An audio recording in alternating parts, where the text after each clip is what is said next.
We are continuing our countdown to the Academy Awards with one movie nominated for a true story that really put a spotlight on a massive cover-up. Indeed it did. Movie reviewer Matt Perrone has more on the movie that took the stained glass windows off the Catholic Church.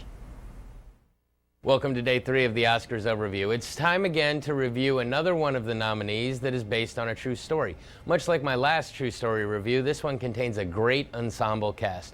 It tells the true life tale of the Boston Globe department that uncovered and exposed the abuse scandal in the Catholic Church. So without any further ado, here's my take on Spotlight. Our film begins in 2001 Boston. The Boston Globe newspaper is bringing in a new chief editor and everyone is fearful of losing their jobs. One division of the paper is the Spotlight staff. They are an investigative team of 4 that take from a week up to a year to write a story so that they can really get to the bottom of an incident. The new editor finds out about a priest who has been a repeat child molester. Seeing that no coverage has been assigned to this, he gives the story to Spotlight to investigate. The Spotlight team begins digging, not realizing what they're about to get themselves into. The Catholic Church is a huge entity in Boston and is protected by almost everyone. The team hits obstacles at every turn. From victims not willing to come forth, to lawyers involved in the case not willing to share information, to files that have been sealed that should be open to the public, every attempt is rebuffed. Then the investigation finally finds some information that seems unbelievable.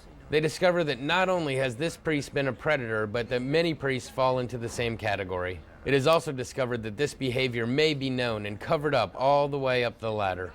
As the movie progresses, we see the Spotlight team uncover more than they ever thought possible or even wanted to know. There is excitement and adrenaline in discovering that which you are looking for, but finding out said information has a way of eating at your soul for knowing that these things occurred.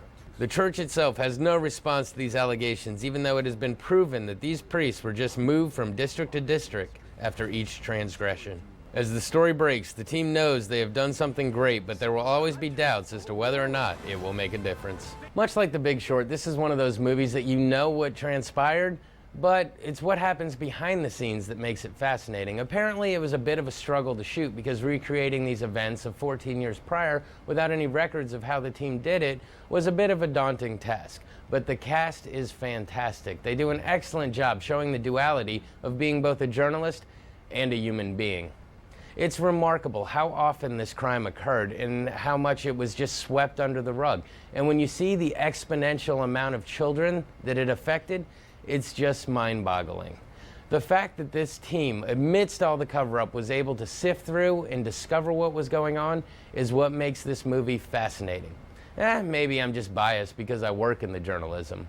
But I always do enjoy when a story that is true is just as enthralling as the most far-out-there work of fiction. It's not the most feel-good of movies, but it's definitely one worth seeing. Be sure to come back on Monday for the next of our nominees. This has been your Oscars overview. Back to you.